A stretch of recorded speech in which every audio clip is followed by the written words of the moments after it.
आपके बच्चे के साथ ऐसा होता है तो आप क्या करेंगे? इस वीडियो के ज़रिए आप जानेंगे कि आप अपने बच्चे को चोक करने से कैसे बचा सकते हैं। मेरा नाम है डॉक्टर हिना बेग, मैं एक मेडिकल डॉक्टर हूँ और न्यूबॉर्न केयर एक्सपर्ट हूँ।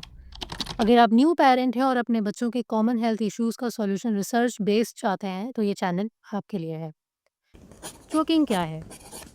बच्चा अपने मुँह में कोई भी चीज़ ले और अगर वो उसके खाने की नली के अलावा उसकी साँस की नाली में दाखिल हो जाए और उससे उसकी साँस रुकने लगे, तो हम इसे चोक कहते हैं। ये क्यों होता है? इसकी वजह है 2 चीज़ें। यूजुअली देखा गया है कि खाने की चीज़ों की वजह से या खिलौनों की वजह से बच्चे चोक कर जाते हैं। खाने की कौन-सी अशिया?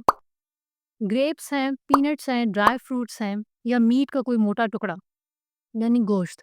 ये यूजुअली बच्चों के हलक में फँस जाता है। टॉयज़ कौन से? बच्चों के जो सेल्स होते हैं, बैटरी सेल्स जो सेल टाइप होते हैं, वो अक्सर बच्चों के हलक में फँसते हैं और इसके अलावा कॉइन्स बच्चे बहुत ज़्यादा मुँह में लेते हैं। बच्चे चोक क्यों कर रहे होते हैं? तो उसके 3 मेन रीज़न्स हैं। नंबर 1, बच्चों के जो सामने के दाँत हैं यानी इंसाइज़र्स, वो सिर्फ़ चीज़ को काटने के लिए यूज़ होते हैं, चबाने के लिए यूज़ नहीं होते। 2.5 साल की उम्र में बच्चों के चबाने वाले दाँत ग्रो होते हैं और उन्हें हम मोलर्स कहते हैं।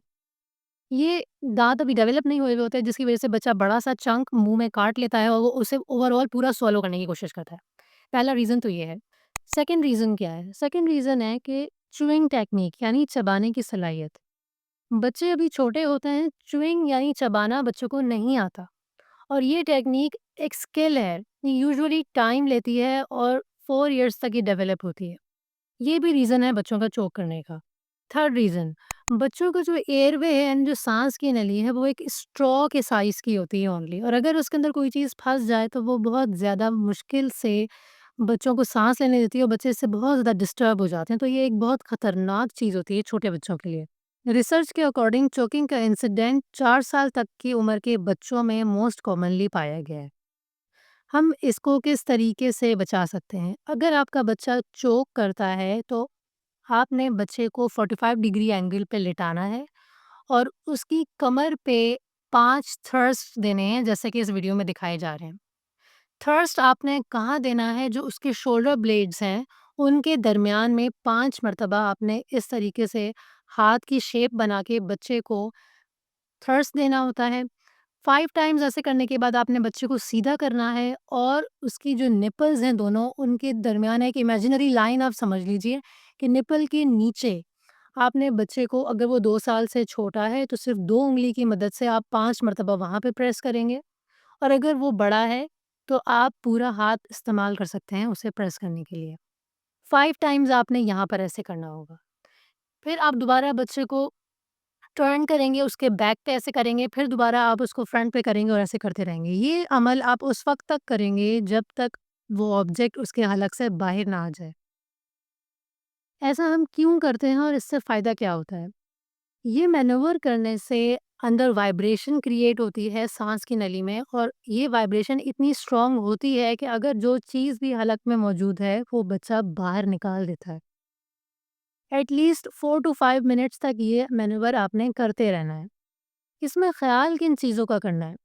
पहली चीज़ तो ये कि आपने अगर आपका बच्चा 2 इयर्स से छोटा है तो उसकी गर्दन और उसके सर को होल्ड बहुत अच्छे से करना है। यहाँ पे मैं आपको बता रही हूँ कि आपने बच्चे की गर्दन को एग्ज़ैक्ट नहीं पकड़ना होता, आपने उसकी जॉ लाइन को पकड़ना होता है यू शेप हाथ बना के। जिस तरीके से यहाँ पर शो कराया जा रहा है, यू शेप हाथ बना के आप अपने बच्चे के जॉ लाइन को पकड़ेंगे और ऐसे करके आप उसको पीछे से बैक थ्रस्ट देंगे। और जब आप फ्रंट पे बच्चे का फेस आपकी तरफ होगा तो आपने उसके चेस्ट पे जब थ्रस्ट देने हैं तो बच्चे की हेड को आपने कंट्रोल रखना है। इस तरीके से सर्वाइकल बोन इंजरी नहीं हो। बच्चे के मुँह में कोई चीज़ सामने नज़र आ रही है तो आपने उसे उँगली से बाहर नहीं निकालना। आपने उसे टिल्ट करना है और पीछे कमर पे हल्का-सा उसको मारते रहना है, थ्रस्ट देते रहना है ताकि बच्चा अपने मुँह से वो चीज़ बाहर निकाल दे।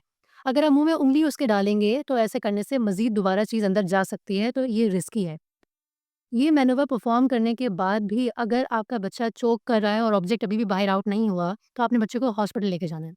हॉस्पिटल में बच्चे का एक्स-रे किया जाएगा और उस फ़ॉरेन ऑब्जेक्ट को विजुअलाइज़ किया जाएगा कि वो इस वक़्त कहाँ पर मौजूद है और कैमरे की मदद से ब्रोंकोस्कोपी की जाएगी और कैमरे की मदद से वो ऑब्जेक्ट बाहर निकाला जाएगा। लेकिन यूजुअली इस मेथड को परफ़ॉर्म करने के बाद ऑब्जेक्ट बाहर आ जाता है। की इसमें ये है कि आपने पैनिक नहीं होना, यूजुअली बच्चे पैनिक हो जाते हैं जब वो चोक करते हैं। उम्मीद करती हूँ आपको ये वीडियो बहुत पसंद आई होगी और आपको इससे बहुत फ़ायदा पहुँचेगा। इंशाल्लाह मिलती हूँ मैं अपनी नेक्स्ट वीडियो में।